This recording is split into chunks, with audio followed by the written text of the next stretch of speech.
Hello guys, तो मेरा नाम है ऋषभ और आज मैं आपको पढ़ाने जा रहा हूँ food where does it come from. तो फिर पहले हमारे चैप्टर के नाम में हमको क्वेश्चन पूछ दिया गया है। तो फिर हमने तो चैप्टर पढ़ा भी नहीं, पहले ही क्वेश्चन आ गया कि फूड कहाँ से आता है। तो फिर इस क्वेश्चन का आंसर आज हम फाइंड करने वाले हैं इस चैप्टर को पढ़ करके। तो इस चैप्टर को पढ़ने में बहुत मजा आएगा। पहला चैप्टर है, बहुत ईजी है, बहुत मजेदार है, बिल्कुल फन आएगा। इसमें फन पूरा भरा हुआ है। तो फिर पहला चैप्टर है, let's start. What did you eat at home today? Find out what your friend ate today. Did you eat the same kind of food yesterday? And today we all eat different kind of food at different times, isn't it? तो फिर इसमें हमको पूछा है कि तुमने क्या खाया आज खाने में। ऑब्वियसली बिना खाने के तो हम लोग जिंदा रह नहीं सकते, तो हमने तो कुछ तो खाया होगा। और फिर पूछा कि तुम्हारे दोस्त ने क्या खाया। ये तुमको अपने दोस्त से पूछना है कि उसने क्या खाया। क्या तुम दोनों ने सेम खाया, और क्या जो तुमने कल खाया था वो तुमने आज खाया। ऐसा हो सकता है कि कल वाला तुमने आज खाया हो, कि थोड़ा सा खाना कभी लेफ्ट हो जाता है, तो कोई कोई लोग खाते हैं, पर बहुत कम चांसेस होते हैं। तो इसमें बस इतना ही बताया था। आगे चलते हैं। 1.1 फूड वेराइटी। अब हम फूड के वेराइटी के बारे में पता करेंगे कि फूड कितनी वेराइटी के होते हैं। Activity number 1. Ask your friends in the school about the items they would be eating during a day. See if you can also get this information from friends staying in different states of India. List all the names in your notebook as given in table 1.1 for as many friends as possible. तो फिर तुमको school जाना है। School में अपने best friend friend उन सबसे पूछना है कि उन्होंने दिन में क्या क्या खाना खाया। अब अगर तुम स्कूल में अपने दोस्तों से नहीं पूछ सकते, या फिर तुम लोग पूछ सकते हो, तब भी अगर तुम्हारे जो दोस्त हैं वो अदर अदर स्टेट के हैं, तो फिर तुम उनसे पूछना कि उन्होंने खाने में क्या खाया है। क्योंकि जैसे इंडिया में एक ही खाना तो नहीं खाया जाता। मान लिया बहुत लोग खाते हैं रोटी चावल दाल सब्जी ऐसे खाते हैं, पर इंडिया में बस एक ही खाना नहीं खाया जाता। हर एक स्टेट या फिर एक दो स्टेट सॉरी उनके अलग अलग उनके ट्रेडिशन के हिसाब से खाना होता है। तो फिर जैसे केरला में हम लोग ये जो नीचे दिख रहा है ऐसे केले के पत्ते पे ऐसे खाना रख के खाते हैं, और उधर ही सी फूड भी खाते हैं। और ये तो मुझे भी नहीं पता क्या है, पर ऐसे ही बहुत ट्रेडिशनल खाने हैं जो इंडिया में बहुत प्रसिद्ध है, मतलब कि फेमस। तो फिर हर स्टेट का अलग खाना होता है। तो इस टेबल में आपको भरना है अपने दोस्त, आपके जो दोस्त ने क्या खाया है। आगे चलते हैं। There seems to be so much variety in the food that we eat. अब इसमें बोला गया है कि हमारे जो खाने के ढंग है उसमें बहुत चेंजेस है। जैसे तुम्हारे दोस्त ने आज राजमा चावल खाया और तुमने आज रोटी सब्जी खाया, तो कितनी, अब हमने दो वैरायटी की फूड इधर ही देख लिए, एक राजमा चावल एक रोटी सब्जी। और से ही हमारे पास बहुत वैरायटी के खाने हैं। तो फिर अभी हमने देखा कि कितने सारे वैरायटी के खाने हैं। अब हम आगे पढ़ेंगे इंग्रेडिएंट्स के बारे में। तो फिर पढ़ते हैं आइए। What are this made of, मतलब कि ये आइटम किस चीज से बने हैं। अभी जैसे मैंने बताया कि इंग्रेडिएंट्स के बारे में पढ़ेंगे, तो फिर इसमें यही बोला कि फूड किस चीज से बना हुआ है। ये think about rice cooked at home. अब तुमको वो सोचना है चावल, जो कि बहुत लोगों ने खाया, ऑलमोस्ट सभी ने खाया है, क्योंकि राइस तो कॉमन चीज है, सब खाते हैं। तो फिर उसको उसके बारे में सोचो। We take raw rice and boil it in water. अब हमको जैसे हमको चावल लेनी है, चावल मतलब राइस, और उसको हमको वाटर में बॉईल करना है। अब इसमें हमको तो बस टू ही मटेरियल लगे। क्या मटेरियल लगे? एक वाटर, वाइल्ड वाटर या वाटर, और एक रॉ राइस। तो फिर इन दो इंग्रेडिएंट्स में हमारा कुक्ड राइस बन जाता है, जिसको हम लोग बहुत चाव से खाते हैं, बहुत चाव से खाते हैं। तो फिर जस्ट टू मटेरियल और इंग्रेडिएंट। अब हम लोग ऐसे तो नहीं बोलेंगे। अब किसी ने पूछा कि तुमने क्या खाया, हम बोलेंगे हमने खाई चावल और दाल खाई। तो कोई ऐसे पूछेगा कि चावल कैसे बन मतलब कि चावल कैसे बनी, दाल कैसे बनी, तो तुम ये नहीं बोलते फिरोगे कि मैंने दो मटेरियल लाया जिसमें एक रॉ राइस था, एक बॉइल्ड वाटर था, फिर उन दोनों को पका के कुकड राइस बन गया तो वो मैंने खाया। फिर दाल में मैंने स्पाइसेस लाए, इतने मटेरियल लाया, स्पाइसेस लाया, सॉल्ट लाया, दाल लाया, वाटर लाया। नहीं, तुमको बस इतना बोलना है कि उसमें दो इंग्रेडिएंट लगे, दाल में 4-5 इंग्रेडिएंट्स लगे। तो इंग्रेडिएंट्स जो होता है, ingredients are needed to prepare a dish of boiled rice. तो इंग्रेडिएंट्स भी एक मटेरियल टाइप ही होता है जो कि नीडेड होता है एक डिश बनाने के लिए। एक डिश बनाने के लिए हमको इंग्रेडिएंट होना जरूरी है। अगर हमारे पास कोई इंग्रेडिएंट नहीं है तो हम वो डिश नहीं बना सकते। इतना समझ आया? अगर समझ आ गया तो कमेंट में लिख देना कि yes. On the other hand, some food items are made with many ingredients. To prepare vegetable curry, we need different kind of vegetable, salt, spices, oil, and so. तो फिर अब ऐसा तो नहीं है हमने कुकड राइस बनाया तो उसमें बस 2 इंग्रेडिएंट लगे तो सब में 2 इंग्रेडिएंट्स लगेंगे। ऐसा पॉसिबल ही नहीं है, क्योंकि अब हम लोग बहुत वैरायटी के खाने खाते हैं। जैसे कि मैंने आपको पहले बताया कि हम लोग ने इतने वैरायटी के खाने खाए, तो अब हमको खाने में टेस्ट अलग लगा, उसको देखने में अलग लगा, और मतलब कि उसके बनाने की स्टाइल भी अलग होगा ना फिर। अब देखो, हमने इडली खाया और वही हमने दूसरी साइड खाया चावल, तो ये देखो उसमें कितना डिफरेंस है ना डिफरेंस। तो फिर अगर तुम इडली देखोगे तो वो थोड़ा गोल भी होता है और थोड़ा चपटा टाइप में होता है, और मतलब कि पूरा गोल नहीं होता। जैसे इधर पे देखो, ये रहा इडली, तो ये ऐसा होता है, और ये रहा चावल, तो देखो देखने में कितना डिफरेंस है। तो ऐसे ही बनाने की स्टाइल में भी डिफरेंस है। ठीक है, समझ गए? मतलब कि जैसे देखो, हमने कोई वेजिटेबल करी बनानी है तो उसमें पहले तो हमको वेजिटेबल लगेगा, हमको नमक लगेगा, फिर हमको मसाले लगेंगे, तेल लगेगा, और भी बहुत कुछ लगेंगे। जैसे वेजिटेबल, सॉल्ट, स्पाइसेस, ऑयल, ये सब बताया है। ये सब लगना जरूरी है क्योंकि ये इंग्रेडिएंट है, और मैंने आपको बताया कि इंग्रेडिएंट के बिना डिश नहीं बन सकती। फिर आगे है activity number 2। Choose some of the items you listed in table 1.1। जैसे कि हमने 1.1 इधर पर बनाया था अपने दोस्तों का, क्या क्या उन्होंने खाया है, तो फिर इसमें वही बोला है, choose some of the item you listed in table 1.1 and try to find out what ingredients are used to prepare these। अब तुमने जो इसमें लिखा है 1.1 में, उसमें से तुम लोग कुछ एग्जाम्पल को उठाओ और टेबल 1.2 में डाल दो। तो फिर इससे क्या होगा, इससे हमको बस ये बताना है, मानो तुम्हारे फ्रेंड ने खाया, मैंने उस टाइम बताया था राजमा चावल, तो फिर राजमा चावल बनाने में क्या क्या चाहिए वो तुमको 1.2 में बताना है। जैसे राजमा के लिए पहले तो हमको चावल बनाना पड़ेगा, तो चावल की रेसिपी हमने ऊपर देखी, रेसिपी बोल रहा हूँ मैं, मतलब कि इसमें क्या क्या इंग्रेडिएंट लगते हैं। जैसे रॉ राइस और बॉइल्ड वाटर, ये हो गया। फिर राजमा, राजमा में तो ज्यादा कुछ नहीं लगेगा, राजमा लगेगा, स्पाइसेस, सॉल्ट, ये सब लगेगा, और फिर राजमा बनेगा, और फिर राजमा चावल खाएंगे। तो ये तुमको लिखना है इधर पर कि राजमा चावल कैसे बनेगा। ठीक है, तुम अपने मन से भी लिख सकते हो, ऐसे जरूरी नहीं है कि टेबल 1.1 ही से उठाना है, तुम लोग अपने मन से भी इधर लिख सकते हो और कुछ एग्जाम्पल ले लो। आगे पढ़ते हैं। By discussing with your friends and elder at home, listen them in list them in table 1.2।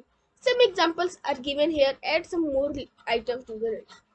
और जैसा मैंने बोला कि तुम लोग और भी इसमें ऐड कर सकते हो, तो तुम लोग कर लो। और जैसे कि अभी तुम 6th में हो, तो फिर हमको तो इतना पता है नहीं कि ये सब कैसे बनते हैं, तो तुम्हारी जो मम्मी होगी, तुम उनसे पूछना कि ये कैसे बनते हैं, तो फिर तुम्हारी मम्मी को तो पक्का पता होगा, तो वो बता देंगी और तुम ये 1.2 कर लेना। आगे बढ़ते हैं। What do we find Do we need some ingredients common for different food item? Discuss in class. So where do this ingredient come from?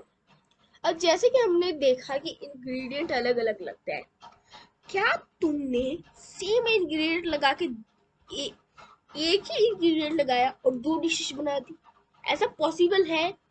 हाँ, सब चांसेस है कि पॉसिबल है, पर जरूरी नहीं है कि सारी डिशेस एक ही इंग्रेडिएंट से बन जाए। ऐसा तो पॉसिबल है नहीं, है ना? नहीं है ना पॉसिबल।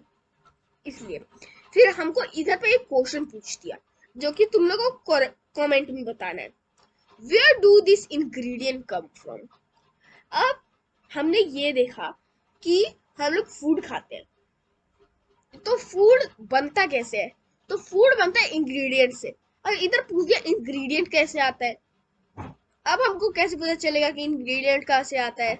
हमने ये जान लिया कि फूड बनता है इंग्रेडिएंट से। अब इधर पूछे इंग्रेडिएंट्स कहाँ से आते हैं, तो फिर आगे पढ़ के पता लगाते हैं कि इंग्रेडिएंट्स कहाँ से आते हैं। Food material and sources. अब इधर पे हमको सोर्सेस बताए जाएंगे। ये सोर्सेस क्या होता है? हमको अब मस्टर्ड ऑयल चाहिए, तो उसके लिए हमको एक मस्टर्ड का ट्री चाहिए। ट्री तो नहीं, प्लांट होता है, तो प्लांट चाहिए, तो वो हमारा प्लांट रिसोर्सेज होगा, प्लांट सोर्स। क्यों? क्योंकि अब ऐसा तो नहीं है कि किसी, जैसे मुर्गी अंडा देती है तो मुर्गी भी मस्टर्ड देगी, ऐसा तो नहीं है मस्टर्ड ऑयल देगी, नहीं, हम लोग को वो प्लांट से लेना पड़ता है। अब प्लांट रिसोर्सेज तो हमने देखा, अब हमारा आता है एनिमल सोर्सेज। एनिमल सोर्सेज में क्या आएगा? जैसे काऊ मिल्क देती है, और हैन अंडा देती है, और हॉर्स भी मिल्क, हॉर्स मिल्क नहीं, हॉर्स तो कुछ नहीं देता, और सिर्फ काऊ और इसका एग्जांपल लेते हैं, हैन का। तो फिर ये दोनों जो, जैसे मुर्गी अंडा देती है और गाय दूध देती है, तो ये हो गए हमारे एनिमल सोर्सेस। तो फिर आपको समझ आ गया होगा कि सोर्सेस क्या होते हैं। जो हम लोग किसी से लेते हैं तो उसको हम लोग सोर्सेस कहते हैं। और उसे एक बात मैं बताना चाहता हूँ कि हम लोग जो खाना बनाते हैं वो हम नहीं बनाते, और सब अब कंफ्यूजन में पड़ गए होंगे फिर खाना कैसे आता है। तो फिर हम लोग देखते हैं कि हमारी मम्मी ने खाना पकाया तो हम बोलते हैं कि हमने खाना पकाया, पर नहीं, वो खाने की जो प्रोसेसिंग है वो पहले प्लांट से होती है। जैसे अब देखो, अब मेरे घर में मान लो बना रोटी और सब्जी, तो फिर रोटी कैसे आएगी? अब सब जानते हैं कि रोटी बनाने के लिए पहले हमको प्लांट उगाना पड़ेगा वीट का, फिर उससे वीट बनेगा, वीट को फिर लाके हमको, वीट को पहले हार्वेस्ट करना पड़ेगा, उसके बाद इसको फिर मतलब कि पिसवाना पड़ता है, फिर पीस के जब वो आटा बनता है तब जाके वो दुकान में आता है, फिर दुकान से हम लोग खरीदते हैं, फिर खरीदने के बाद हम लोग फिर उसमें थोड़ा थोड़ा आटा करके रोटी पकाते हैं। तो ये हुई पूरी प्रोसेस, मतलब कि रोटी पकने की। तो फिर ये तो लास्ट प्रोसेस थी जो हमारे घर में पका। प्रोसेस कब से स्टार्ट होती है? फूड जब जहां से बनता है, और बनता कहाँ से है? प्लांट से। इसलिए खाना हमारे घर में नहीं बनता, खाना बनता है प्लांट में, प्लांट बनाता है खाना। हम तो बस वो खाना खाने के लिए, उसको एडिबल करने के लिए बनाते हैं, पर उस खाने की फॉर्मेशन प्लांट करता है। अब हम लोग कच्चा तो आटा खा नहीं सकते, इसलिए हम लोग उसको अच्छा टेस्टी बनाने के लिए, एडिबल बनाने के लिए, इसीलिए हम लोग कुक करते हैं। तो हमको लगता है कि हमने खाना पकाया, नहीं, खाना बनाया प्लांट ने। इतना समझ आ गया? आगे हम चलते हैं। Food material and sources. It may be easy for us to guess the sources of some of the ingredients that we listed in table 1.2. Fruits and vegetable, for instance, figure 1.2a. Where do they come from? Plant, of course. तो फिर जैसे इसमें 1.2 में देखा गया है, figure ये बता 1.2 सोर्सेस ऑफ फूड इंग्रेडिएंट्स, तो ये रहा प्लांट का, ये भी प्लांट की ही है, और ये रहा एनिमल का। तो फिर इसमें क्या बोला हुआ है? हमको फ्रूट वेजिटेबल चाहिए, तो फिर वो कहाँ से आएगा? अब सबका आंसर है हम लोग को प्लांट से मिलेगा। ऑफ कोर्स सबका आंसर यही होगा, क्योंकि फ्रूट वेजिटेबल हमको प्लांट पे उगते हैं। फ्रूट वेजिटेबल तो फिर ऑफ कोर्स हमको प्लांट ही से मिलेंगे। What are the sources of rice and और व्हीट? अब मेरे को ये बताओ कि राइस और व्हीट कहाँ से आएंगे? अब जैसे सब जानते हैं फ्रूट वेजिटेबल उस पे लगते हैं, हम लोग उसको भी खा सकते हैं। और व्हीट राइस जो मैंने कुछ ही देर पहले बताया था, व्हीट का एग्जांपल लेके रोटी का, तो फिर वो भी प्लांट पे उगते हैं। अब ऐसा तो नहीं है कि एनिमल रिसोर्सेस हो जाएंगे वो राइस व्हीट, नहीं, प्लांट के सोर्स हैं, वो प्लांट की सोर्स रहेंगे। You may have seen paddy or wheat fields with rows and rows of plants. अच्छा, मेरा एक क्वेश्चन है, अगर हमने एक ही प्लांट उगाया जिसमें हमारे पास एक वीट का प्लांट है, हम लोग के पास मान लो 20 किलोमीटर का खेत है, तो फिर उसमें हमने एक वीट का प्लांट उगाया और हम लोग सोच रहे हैं उसमें हम 1 महीना चला लेंगे। ऐसा हो सकता है? नहीं हो सकता ना। क्यों नहीं हो सकता? क्योंकि एक क्रॉप पर प्लेंटी ऑफ वीट नहीं उग सकता, क्योंकि एक पे लगभग ज्यादा से ज्यादा 5-6 दाने उगेंगे और कुछ नहीं होगा। क्यों? अब उस औसे तो हमारा वो प्लांट हुआ, अब हम उसको क्रॉप कैसे कहेंगे? क्रॉप उसको कहेंगे जो खेतों में उगाए जाते हैं और बहुत ज्यादा क्वांटिटी में होते हैं। जैसे अभी आप ये नीचे देख सकते हो, ये जो फोटो दिख रही है आपको, इसमें ये जो है, ये बहुत सारे क्रॉप्स हैं। अब ये बड़े तो नहीं है, पर ये अभी बड़े होंगे, तब हम लोग को बहुत सारा वीट मिलेगा जिससे हम लोग अपनी नीड और हम लोग दुकान में ही बेच सकते हैं। तो ऐसे उगाते हैं, ऐसा नहीं कि हम लोग एक ही प्लांट में पूरा काम चल जाएगा हमारा, नहीं, ऐसा नहीं होता। विच गिव अस द ग्रेन, तो फिर ये लोग हमको ग्रेन भी देते हैं, जब हम लोग उगाएंगे तो ग्रेन तो मिलेगा। And then there are food item like milk, egg and meat which come from animal. तो फिर हमने फूड के तो जो प्लांट के सोर्सेस होते हैं वो हमने इतने सारे देख लिए। अब हमारा आया एनिमल का, तो फिर एनिमल का जो ये है हमारा मिल्क, एग, मीट, तो फिर ये सब क्या होता है, हमारे एनिमल से आता है। देखो, मिल्क तो काउ मिल्क देती है, एग्स हैन और मुर्गी जो भी बोलो एग देती है, और मीट बहुत लोग होते हैं जो नॉन वेज होते हैं तो वो मतलब कि मुर्गी या मुर्गी का खाते हैं, या फिर और भी बहुत मीट होता है। तो फिर ये सब हमारे एनिमल सोर्सेस है। प्लांट सोर्सेस में fruit, vegetable, paddy, wheat, rice और भी बहुत कुछ। अगर इतना तक आपको समझ आ गया तो आप चैट में ये लिखना 1.2 क्लियर। अगर आप इतना लिख दोगे तो मेरे को समझ आ जाएगा कि आपको 1.2 तक क्लियर हो चुका है।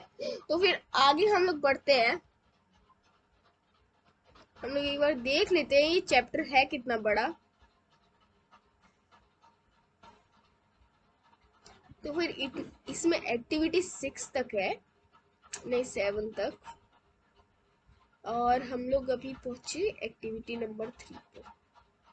तो activity number 3, let us take the food item listed earlier and try to find out where they come from, the ingredients and their sources. Some examples are shown in table 1.3. Fill in the blank in table 1.3 and add more examples to the list. अब हमने जैसे पहले लिया था table 1.2 में, table 1.2 में हमने क्या लिया था, इसके इंग्रेडिएंट लिए थे। अब इंग्रेडिएंट, अब हमको टेबल 1.3 में ये लिखना है फूड आइटम क्या है, उसके इंग्रेडिएंट्स क्या है, और इंग्रेडिएंट्स के भी सोर्सेस क्या है। जैसे इसमें एक एग्जांपल दिया इडली, ये इधर इडली दिखाई दे रहा है टेबल 1.3 में। तो इंग्रेडिएंट राइस, उड़द दाल, सॉल्ट, वाटर। तो अब राइस प्लांट से आया, और मेरे को बताओ कि उड़द दाल कहाँ से आएगा? ऑब्वियसली उड़द दाल भी प्लांट से आएगा। सॉल्ट कहाँ से आता है? तो फिर मैं ये बता दूं कि सॉल्ट ना तो प्लांट सोर्स है ना तो एनिमल सोर्स है, क्योंकि सॉल्ट को हम लोग ना एनिमल से ले सकते हैं ना प्लांट से। सॉल्ट हमारा अंडर वाटर बनता है, क्योंकि सॉल्ट एक ऐसा सब्सटेंस है जो कि ना प्लांट सोर्स है ना एनिमल सोर्स है, ये वाटर से बनता है। और ये वाटर तो वाटर ही है, खुद ही का वाटर है। तो इधर हमको दिखा गया है sources of food grain, paddy field, wheat grains transported. तो फिर आप मेरे को, जैसे कि आपको ये दिख रहा है कि ये जो आदमी है ये अपनी बैलगाड़ी पे इतनी सारी बोरियां भर के ले जा रहा है, तो ये क्या है? जैसा मैंने बताया, एक से तो इतना निकलेगा नहीं। तो आप इसके पीछे जो ये खेत देख सकते हो, ये पूरा व्हीट या राइस से भरा हुआ है। तो यही ये आदमी हार्वेस्ट करके अपनी बैलगाड़ी पे लेके जा रहा है। अगर इतना आपको क्लियर है तो बहुत अच्छा है। हम लोग आगे चलते हैं। What do we conclude from activity 3? Plants are the sources of food. The ingredients like grain, curls, vegetables, and fruit. Animals provide us with milk, meat products, and eggs. Cow, goat, and buffaloes are some common animal which give us milk.